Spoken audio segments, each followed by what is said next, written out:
Today on episode number 424 of the Teaching in Higher Ed podcast, Severance, with Rob Parke and Michael Boyce. Produced by Innovate Learning, maximizing human potential. Welcome to this episode of Teaching in Higher Ed. I'm Bonnie Stahoviak, and this is the space where we explore the art and science of being more effective at facilitating learning. We also share ways to improve our productivity approaches so we can have more peace in our lives and be even more present for our students.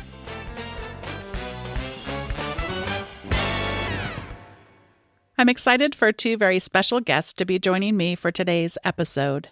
Rob Parke returns to teaching in higher ed. He's an associate professor of information technology practice at the University of Southern California. Rob established the Connected Devices and Making minor to teach non-engineering students to create internet-enabled hardware devices, and he currently serves as lead faculty for the Gateway Programming course, whose mission is to introduce and excite non-computer science majors to the world of programming. Rob has a strong interest in inclusive teaching practices and has been actively involved in addressing issues of inclusion and equity, both within the University of Southern California and externally. He served as the general chair of the 2021 CMD IT-ACM Richard Tapia Celebration of Diversity in Computing Conference, which encourages and supports diversity within computing. Outside of academia, Rob has a lifelong love of technology, from the technical to the creative, with professional experience in software development, information technology, web design, audio engineering, film, TV post-production, and digital media. Dr. Michael W. Boyce is professor of English literature and film studies at Booth University College in Winnipeg, Canada. He's currently Vice President Academic and Dean, a position he's held since 2017. He teaches a wide selection of courses, including film history, British film, religion and popular culture, fantasy literature and television studies, film adaptation, film noir, and film genre. He writes on post-war British film, Bond, television, and popular culture. He encourages his faculty to engage in public scholarship, and, to that end, Michael was recently featured in the documentary film The Science Fiction Makers, Rousseau, Lewis, and L'Engle, and has, since 2019, hosted the podcast Geek4, which looks at fans, fandoms, and fan cultures. Today's episode of Teaching in Higher Ed is different than our usual structure in that we're going to be talking about a television show called Severance, one that you don't need to have watched to enjoy the first part of our conversation. We will be protective of any types of spoilers that would ruin the first and only, at this time, season for you. So I encourage you to listen to today's episode as we consider what might this fictitious television show tell us about higher education today. And we will go on to share the recommendations for the show. And then at the end of today's episode, we have an extended special opportunity for you to hear some of the spoilers if you've either watched the show or don't care if we ruin certain parts of the plot for you before you watch. Rob Parke, welcome back to Teaching in Higher Ed, and Michael Boyce, welcome to Teaching in Higher Ed. Thank you. Thank you so much, Bonnie. It's great to be back. Michael and Rob, thank you for being willing to join in this conversation about Severance. And I want to start out with Michael asking you to tell us a little bit about the premise of this show. Well, people should absolutely plan to watch this show because it's fascinating. Yeah, the main character is Mark Scout. He is the main character, and he is promoted to the division head of his department early on. It is the story of the team of office workers whose memories have been surgically divided between their work and their personal lives. And when a mysterious colleague appears outside of work, it begins a journey to discover the truth about what their jobs actually are. And Rob, I know you have a little bit more to share with us in terms of what on earth is this surgery thing going on? Tell us a little bit more about Severance, the whole premise behind the name of the show. So, yeah, Severance is this company where there's a surgical device implanted in their brain, and when they cross the threshold and go to their work floor, their basement, this sort of chip in their brain switches, and so their memories are switched off. So they become essentially a different person from who they are in the outside world. And so each respective person has no memory of that other time. We are going to be exploring today what would it look like if higher education, or perhaps how does it already look like in higher education if our brains were somehow severed in the same or a similar way. So if we only had memories at work of the people we knew at work and the people who we knew ourselves to be at work, and then if we only had memories outside of work and our sense of identity with who we interact with outside of work. That's the questions and things we're going to be pondering on today's episode. And I want to hear from each of you. And we'll start with Michael. What is it that captured your attention about this show?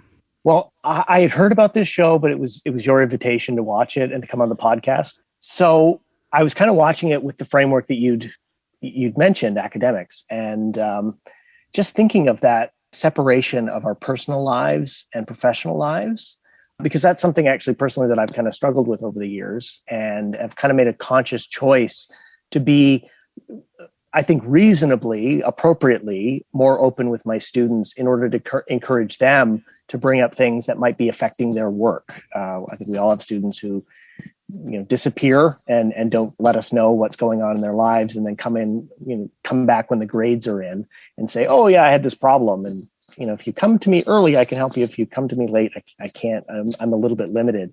So I've tried to model a kind of openness, and that's, met with some resistance in the institution. We don't necessarily like people bringing in their personal life, but I was just fascinated by that whole idea of the personal and professional separation. And Rob, I know that when you and I, and especially Jackie and our other friends get together, we're always sharing great shows. So for all I know, you're the one who told me to watch Severance. Do you remember why you got interested in it at first?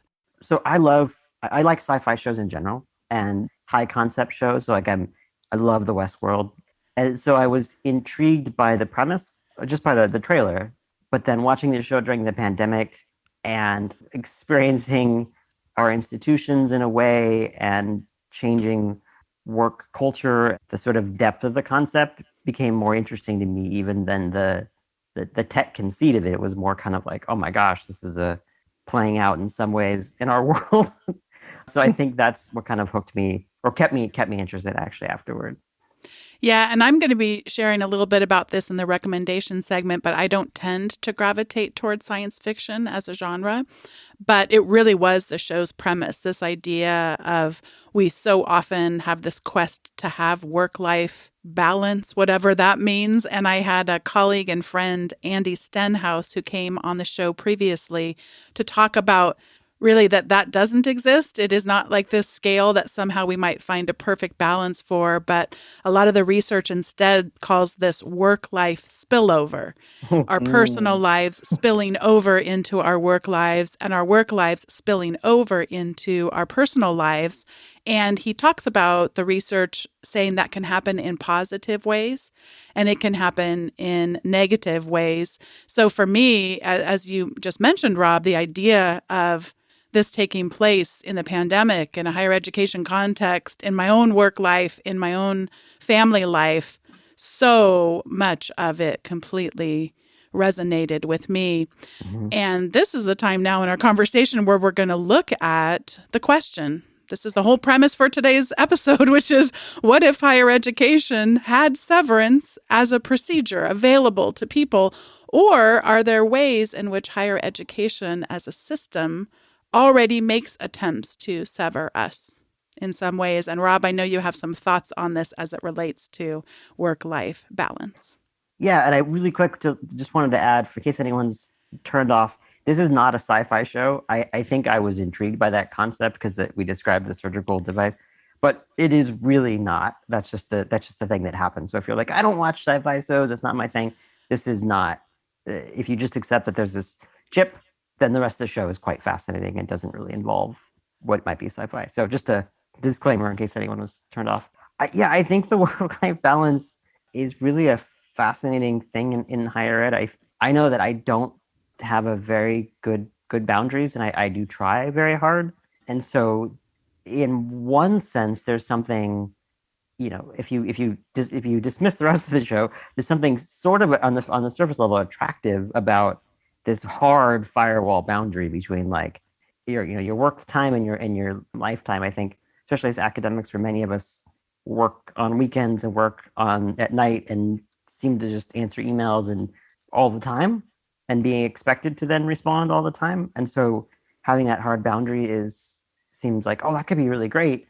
But then to sort of separate it is unnatural. And I as I was rewatching parts of the show for this and taking notes, like the first thing I think in the first episode is one of the characters is transitioning to the outside to the inner. I was like, the work-life balance is a fallacy. Like, it doesn't exist, basically, which is why I was struck, Bonnie, by what your colleague said, that there's spillover. Yeah, and I think you used the adjective good when you said I don't have good boundaries, and I instantly wanted to say, what would it look like if you had good boundaries? And what do you think about in terms of when you have bad boundaries? And you sort of gave examples of that. Is that checking emails on weekends or nights? And I think part of this is wanting to look at this both as individuals, setting up for ourselves boundaries that work for us. Because a lot of times when people interject their own opinions about what my work-life balance may look like, don't always remember how much joy I find in the work that I do. So I try to be gentle with myself in terms of what does good or bad look like when it comes to boundaries. But then we also want to think about the ways in which our workplaces as systems may wind up reinforcing or incenting things that don't ultimately lead to us being able to thrive in our work and instead can contribute to burnout, turnover, etc. So, Michael, what are you thinking about? What's bouncing around in your head as far as this idea of work-life balance? I think, like a lot of really good sci-fi, and I like sci-fi as well, it takes an idea and it just changes it just a little bit. And I think, we've all identified there is a need for work-life balance of some kind. And so the idea is initially appealing. The way it manifests is kind of disturbing and deeply unsettling. But yeah, I mean, that's something I've struggled with kind of coming up as a professor for the last, I've been 15 years, I guess, and then moving into academic administration. It's really important for me that I model some kind of work-life balance, not only for the students that I still have, I still teach occasionally, but also for my faculty, and setting boundaries, in all of my syllabi, it kind of indicates how long it will take me to respond to emails. And that's like setting up expectations for work-life balance. I also started something a few years ago, and I don't remember any professor I had as an undergraduate doing this. Maybe it was just me. Maybe I saw somebody do it. I can't remember. Where I actually gave a timeline for grading. You can expect grading to be done within a week or two, because I needed that work-life balance. It's really interesting to me that the academy as a whole doesn't have a lot of checks and balances to ensure faculty kind of take care of themselves. And, if they need time off or they need longer to do things, we don't really have ways of doing that. I think a lot of push on student-centric teaching almost encourages bad boundaries. Rob, what would it look like to use some version of Severance to achieve greater work-life balance? And what problems might we see were we to be able to achieve that more severe separation? So, I have, in talking with colleagues, I think there's a culture of just going to go hard for 9 months with very little boundaries, and then I'm off in the summer. So I hear that from colleagues a lot. They're kind of unreachable, and in a different way that is kind of severance. But I think the drawback of an approach like that is that then you're pretty burned out for those 9 months. So I almost would say that my sense is that the creators of the show, again, and it's not revealing anything, it seems like they're not saying that this is a good idea. And I tend to, having watched the show and enjoyed it a lot, I think that full separation is unhealthy, like that completely walling off and becoming a different person. So I almost, what Michael would say, I would say, or has said, that I love the idea of setting expectations of like, this is when I'm going to be available. So it's probably more work to actually set up a system of, this is when I can get back to you, this is when I'm available. And then in teaching people around you, like, I'm on vacation for this week, and that means I am actually on vacation. And if there's an emergency, I suspect you have many talented people to take care of it, because I will not be responding. So I think that's just, my humble opinion is that's probably the only way to make that work, is to actually do the work to set that up. And an artificial system like in this show is leads to all sorts of unintended negative consequences. Michael, we've been looking at the ways that we may or may not wish to sever ourselves, or the ways in which we might be asked to do that in terms of our roles as faculty members and administrators. What, when it comes to students, do you think about in terms of the ways that we ask them to sever the less convenient parts of their identities? And I, by the way, I say the word convenient in air quotes in case someone can't hear me doing that. Yes. The drawbacks of an audio medium. This is one that I've thought a lot about over the years. I think we've all had those conversations with colleagues about how students are less prepared, and they're not as committed as they used to be. And maybe there's truth to that. I'm not sure. I also think that we're becoming increasingly aware of the complexity of our students' lives. More of our students are working almost full-time hours, trying to be full-time students, and also trying to have a full-time social life. And they're trying to balance all this stuff.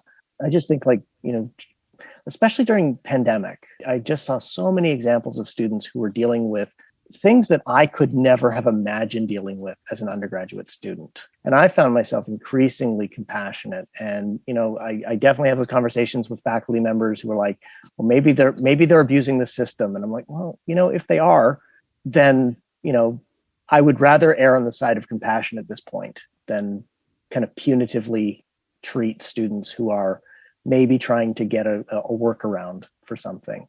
So I just think students being open, again, appropriately, about the challenges that they're facing that are preventing them from doing the best work possible is a really important thing that we need to, they can't sever themselves. They really can't.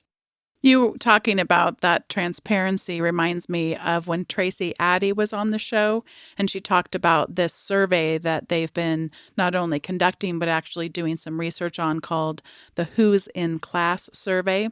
And I tried it for the first time in the last semester and really did find that to be a good mechanism to get a better pulse on things.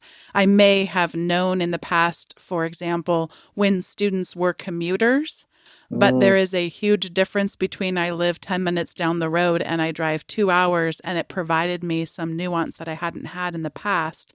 And Rob, before we get to the recommendations segment and then the spoiler section of today's episode for the first time ever in Teaching in Higher Ed, I did want to ask you to comment about grief. Grief comes up quite often in the show as a theme across many of the characters. And I can still remember being 23 years old. And my parents are still married now. They got married when they were 20 and 21. So divorce hasn't really been something that has struck my family or my life very closely. So I remember working with this guy who not only was a vice president at the company I worked for, but he was married to somebody else who worked in the company, also at the vice president level. And I can still remember them getting divorced and thinking, wait, but they both, I think maybe at the time, this is when I first discovered that companies will give you 2 days of bereavement. But I thought wait, you get 2 days off to process a death or a divorce? How does this really work? I was so naive at the time and totally didn't understand it. So, Rob, before we get on to the cheerful topics, potentially, of our recommendations, what do you have to share with us about the ways in which we might be asking faculty to sever in some ways about their jobs when it comes to grief or other difficulties in their lives? So there's a quote, which I'm going to paraphrase so not to reveal anything from the show, that I think starts this off, which is, one person is saying to another person, the person who is participating in Severance, that forgetting about this tragedy that you experience for 8 hours a day isn't the same as healing. And that really struck me a lot.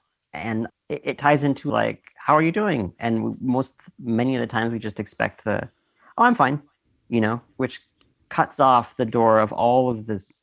In this case, the years of the grief of the pandemic, whether that's, economic, racial, financial pain, but that applies, even in other times where we ask students, oh, how are you doing? And then we kind of move on to the course. So every day we start teaching a class and just start with the content as though, we're not people. We're almost severed, and we are communicating robots and they are learning robots, and there's no, what are you going through? What are you grieving and experiencing? And so that part really ties into me with what we talked about before, and cutting off sort of their life and not acknowledging grief. I think many of us, especially our institutions, don't deal with grief well. And so it's something that it's uncomfortable, that we want things to be, sort of improved. I mean, so I was going to mention this in the recommendations, but I have a physical disability. So it's a lifetime thing. And my experience has been that people are very, always been very kind, but we don't do well with things that are long-term, that are not resolved quickly, right? So it's like someone injures their foot and we're like, how are you doing? And then they get better. And they ask a couple times.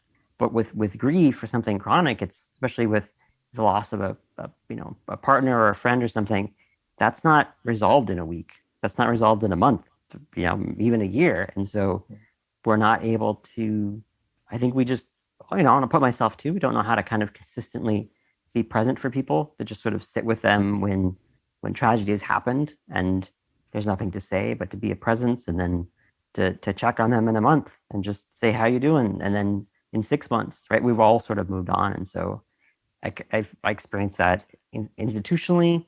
Also, I'm putting myself on the same level. I have the same sort of challenge, I think. So having to then go back to teach or to learn at the same time, like, I think it's hard. We don't really acknowledge that, the difficulty of that. We don't want the messiness of it, because it's not a clean, oh, your car broke down, now your car's fixed, so everything's fine, we can go back to teaching. It's like, oh, your grandparent passed away, and they were the most important person in your large family, and it's been 2 weeks, so you should be able to take this test now again, right? I mean, I feel like that's kind of where we often come from. And then probably as faculty, this is similar faculty and staff, like you said, there's a couple day bereavement, and then, all right, chop, get back to whatever it is you're supposed to do here. And that's just unnatural. Well, this is the time in the show where we each get to share our recommendations. And my first one is a more general mindset that I'm really trying to challenge myself on. And that is that we rethink our likes and our dislikes. Before, I would have heard about this show, and Rob, I don't think you're the only one who might mention it in the genre of sci-fi. I think a lot of people would. And my next recommendations are going to be in the genre of sci-fi. I would have assumed, oh, that's not for me. And there was an episode where somebody recommended the book Dune. This is a long ago, I think even before the movie came out of that recently. And I could describe, I hadn't read Dune since I was maybe, 11 or 12 years old or something. And I literally described a scene so vividly from the book, from having read it all that long ago and never even looked it up on Wikipedia or anything like that. It just came out spontaneously. And I thought, if you have that vivid memories about a book like that, I could totally remember reading it. And trust me, there's a lot I can't remember reading. And if you like Severance so much, and then what I'm about to recommend, if you like those books so much, you might just like science fiction and just not realize it. So to that end, my next two recommendations were inspired by Julia Charles Lennon. When she was on the show, she recommended all of Octavia Butler's books. And she said, please read them. And yes, you can thank me later or something like that, and made me chuckle so much. That was back on episode 419. And then I asked her during that conversation if she had a place, because she was not the first person to recommend Octavia's books. And so I asked her, is there a good starting point? And she recommended the 2-book series called Parable of the Sower and then Parable of the Talents. And I'd like to recommend both of those books. It has been such a long time since I got completely swept up in a book like that, where I literally would just be thinking about, what is the next opportunity I will have to sneak away from whatever it is I'm doing?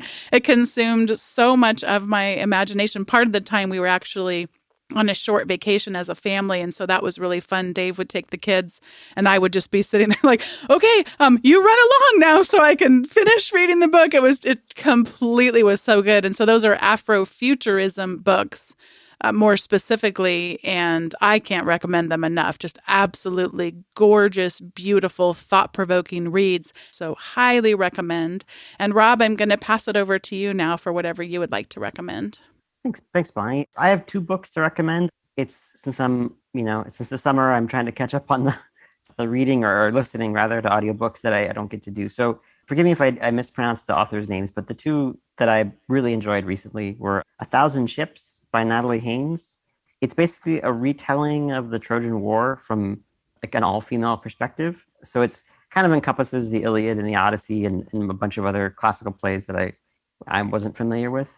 But it's really fascinating. It's moving. It's also funny at times, and it's stories that you might remember from if you read these in high school or college, the Iliad and the Odyssey. But all of the characters who typically are ignored. So those stories are from the male hero perspective, but these are sort of like rich, compelling female characters that are present in the Trojan War or the goddesses or other characters. And so not only are their characters rich and just really engaging, but you also see the sort of the human cost of suffering and war and conquest. So it was really gripping. I really enjoyed it a lot. And the second book is called Deaf Utopia, and I may be mispronouncing this, Neil DeMarco. So he's a man who his story is really moving. It's kind of a memoir about growing up deaf, and he talks about the vibrant deaf community, the beauty of ASL, which is kind of like his native language, and as well as kind of exploring his sexuality. And so, in particular, the part about the deaf community I've always been intrigued by as someone who has a physical disability myself. So learning about that community and the richness of it was really intriguing. And though I don't understand the deaf experience, and it was interesting to sort of hear his perspective, I was also kind of moved by the similarities in sort of, how to deal with the educational, medical, professional systems when you're different and you're treated differently, and how powerful it can be when we can tear down the barriers that would keep basically people from thriving. So in his particular case, like with being able to learn ASL and communicate natively like that and other kinds of things. So I resonated a lot with that. So I think those are both books I think anyone could enjoy without any particular background. Oh, thank you so much, Rob. They sound wonderful. And Michael, what do you have to recommend for us today? I wish I had books to recommend, but one of my pandemic body responses is I lost the ability to read for fun, watch movies for fun, or TV for fun. TV's come back, movies are okay. I still can't read. So what I have 2 things, and they're kind of connected. I am about comfort. Even when I moved into academic administration, I'm like, I walk to work. So those like fancy attaché cases, even one with a strap, doesn't work for me. It throws my shoulder off. I can't do it. So I bought a brand new backpack the other day, and it is amazing. It's Tsawa, TZZ for you Americans, OWLA, business backpack. It looks nice. It's charcoal gray. It's very compact. You can fit a 15-inch laptop as well as my iPad and everything else. It also has a USB charging thing for your phone, and it has an anti-theft locking device, which I was able to set for 007 because I am a James Bond scholar, amongst other things. And you can now break in my backpack if you ever find it. And then the other thing, I'm also about comfort. I am highly going to recommend, it's a Canadian company, shoe company called Vessi. They make the most comfortable shoes I've ever worn in my life. They're from the west coast of Canada, so they're Vancouver based, I believe, and they are tight knit, slip on. They look good enough you can wear with dress clothes. I always do. And they are waterproof, and they're the most comfortable shoes I've ever worn. So I'm going to give a shout out to Vessi. Wonderful. Well, this is the point in the show where we are going to say goodbye to those of you who would like to watch Severance someday and experience it anew. I do come from a family where my mother always read the end of a book first to see if it was worth her actually reading. So if you want to listen, I don't think we're going to ruin the show. We just might give you some clues of some things that you would encounter along the way. But if you would like to be delighted and surprised by some of the unexpected things that come up on Severance, now's the time for you to say goodbye to us and maybe return to us someday in the future after you've watched it. And if you do watch it, we want to hear from you because we want to hear about how it goes. But goodbye to those of you who are saying goodbye now. And we are going into the special extended version of Teaching in Higher Ed episode 424. Here we go, extended version. And now we're going to look at some spoilers that come up and some more things that we wanted to say. Let's begin talking about employee incentives. Michael and Rob, what do you remember about the ridiculous things that they reward their employees with at Lumen? They talk about the waffle party, and then when you actually see the waffle party, it's kind of a letdown given all the other parties. I like the Defiant Jazz party myself. But yeah, like this idea that there are these little incentives that if you do your work well, you can get this stuff. And I remember as a faculty member just talking to my then VP academic, like, if you just gave me a t-shirt with the school logo on it, I would really like that. I was like, that was a sad incentive, honestly. Yeah. The best article that I have ever read about incentives comes from many decades ago. Stephen Kerr wrote, he was from Ohio State University, on the folly of rewarding A while hoping for B. This is the top by far journal article that I have thought about probably almost on a daily basis at different points in my life, but certainly on a weekly basis. It's where we think, well, we want to be good at teamwork, and then all of our incentives reward individual performance, and we want to have peace in the world, and then a lot of our incentives would seem to reward more violence and war and all those kinds of things. So this phrase, on the folly of rewarding A while hoping for B, has come up considerably for me, both watching this television show because they're trying to reward certain things and then getting what should have been expected results from it, as in not great results, but I would highly recommend that article, by the way. And then speaking of that, there is a wellness counselor. And Rob, why don't you tell us, how does the wellness counselor reward employees for doing a good job? Do you remember what she told them? Yeah, so in the innies, their reward is they get to sit with the wellness counselor and learn random facts about their Audi's life that are trivial. They're just as trivial as the incentives. They're like, your Audi is kind to people, or your Audi likes, walking in the park. I don't think that was one of them, but it just completely, essentially, well, not deeply significant things, and they're supposed to just be grateful for that. And I feel like along with the incentives, it's like there's a sense that like you. This is insignificant, but you should be grateful. And the fact that, to your point, like that is the wellness counselor, it's sort of like saying when institutions are trying to put some sort of Band-Aid on the deep, like we were talking about before, the deep grief that people are experiencing, or just the real life challenges that people are experiencing. And there's sort of this like Band-Aid solution of, here's here's our new wellness program. It's like, well, that's like a window dressing, basically. Yeah. I think many people would probably, increased wages or actual, time off or relieving of some of the work burden, but instead it's something like that, like you said, Michael. Like that's not what. Yeah, here's our new program. Come. Yeah, there's a whole segment that and you mentioned this actually when you were describing the show, Rob. We don't know what Lumen does.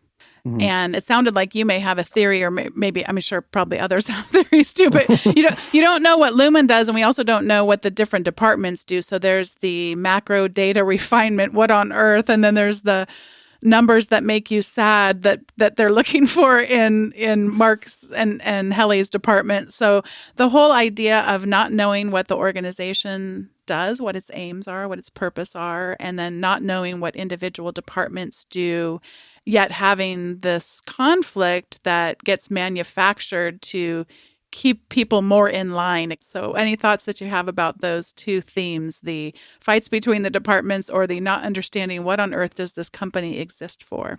I think with the in the places I've experienced in the past, I'm not going to say that there's manufactured tension between departments, as in Severance, it seems like there actually is, but people are fighting over their tiny little territory. And I think, Bonnie, I don't know if it was you or my wife, or maybe the two of you had the quote of like, in academia, the fights are so big because the stakes are so small. I forget who it was. One of you or someone said that. Not me, but I like it. It's like we're fighting over things, and it seems unnecessary to be competing with other departments and not collaborating and being very siloed. And so that's what sort of struck me is like there's in the show, and again, this is more nefarious than I don't put this on any place I've been, or like there's sort of manufacturing tension, I think, is a way to sort of like keep the employees focused on the internal battles instead of looking at like, what am I doing actually here? And is there a problem with this Lumen company? So that it seems like, I don't think our institutions intentionally do that, I hope, but it does kind of keep us focused on, resentment and jealousy and fighting over things that we like don't need to be fighting over. Like it's that department's doing this and they took this class from us and things like that. I see it in institutions a lot. And I'm certainly not above it. I'm putting myself, I'm sure I've gotten in, just as grumpy about things. So it's, but seeing it in a show like this, like, oh, that seems unnecessary and pointless. What's the point? Rob, we've had many times, over 10 times in recent months, where I find myself, and this feels so icky to say aloud, but I find myself actually using the word "nobody died." And I know it sounds terrible, but I need to remind myself that like these really are in a month from now, will I care about this? Will any of us care about this? But you really can get into this kind of scarcity mindset or learned helplessness. So and again, I do not mean that cavalierly. I have had dear, dear friends lose loved ones throughout the pandemic. So I do not mean it as cavalierly when people normally say that phrase. I mean it in the truest sense of it. That gives me perspective. Is this actually going to matter, so that I don't get tempted to get into these, whether the organization is manufacturing them, whether I am, whether others are, but I don't spin into that and don't allow it to get reinforced in my own thinking and behaving. I don't know about the two of you. Like, I find that a lot of those things have just been exacerbated by the pandemic, where people are working remotely. So you don't have the normal collegial conversations you have in the hallway. People are separated. It's harder to set up a Zoom meeting with people. Those meetings feel very different than an in-person kind of stop in somebody's office. And I feel like the tensions are so much higher, and people are much, much more sensitive to those kinds of slights between departments and things like that. It just feels like, everyone's still a little on edge. Yeah, I definitely see that too. Well, all right, we are going to wrap up the show. Before we end it, how about a few minutes on the ending? Speaking of the biggest spoiler, Michael, why don't you start? What do we find out at the end, and what are your thoughts? And then Rob, I want to hear yours, and then we'll close the show. Okay. The two big reveals for me, like, just mind blowing. There's the final reveal, which is that Mark's wife, who he is grieving, has been grieving, and that's why he went in the severance thing, is actually the grief counselor. And we have no idea, is she actually dead? I mean, this is a reality in which there needs to be a physical body. It's not in his mind. It's not a projection of his imagination. So what's going on? Is this company so much more nefarious than we believed? And then the realization that Hallie is actually the daughter of the founder, the president of the company, and is kind of an inside job because she has been so outspoken as an innie about how much she hates it and wants to get out of it. Mind blown, completely mind blown. Yeah. How about you, Rob? Yeah, I think those probably were the pivotal points. I didn't really see those coming. I'm sure many clever watchers might have, but the Hallie reveal was really intriguing.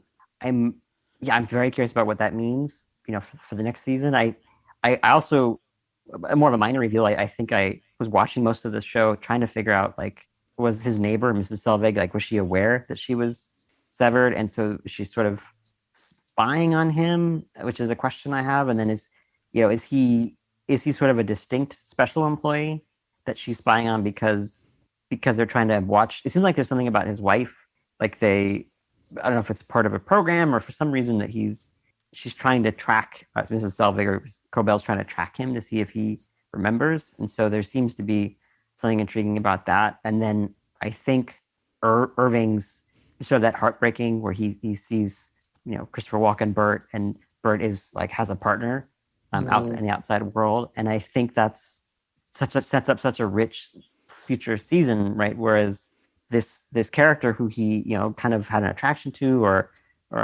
starting to develop a love for is, dead, I guess. It's at least as we know, because that the any Bert doesn't exist anymore. So I could see wanting that back, but then he now has actually had an actual partner and family outside. So what would it mean to try to get that back? I feel like that was a really intriguing and kind of heartbreaking point to explore, or they will explore, hopefully. Yeah, and then the idea of him being the ever rule follower, and then being confronted with a situation that he does want to break the rules. Both Innie and Outie, I believe, wants to break the rules, if I'm remembering correctly. Yeah, and then he has the map of where people live. The Outie version of him. Yeah, it's fascinating. Well, Michael Boyce and Rob Parke, thank you so much for joining me on today's episode of Teaching in Higher Ed. Rob, for coming back after such a long time. I mean, you've been back in my life, but just not in some of the listeners' lives. And Michael, what a great pleasure to get to talk to you officially on a podcast for the first time. Thank you so much for the invitation, and for the recommendation of the show. It was a great show. Oh, I'm so glad.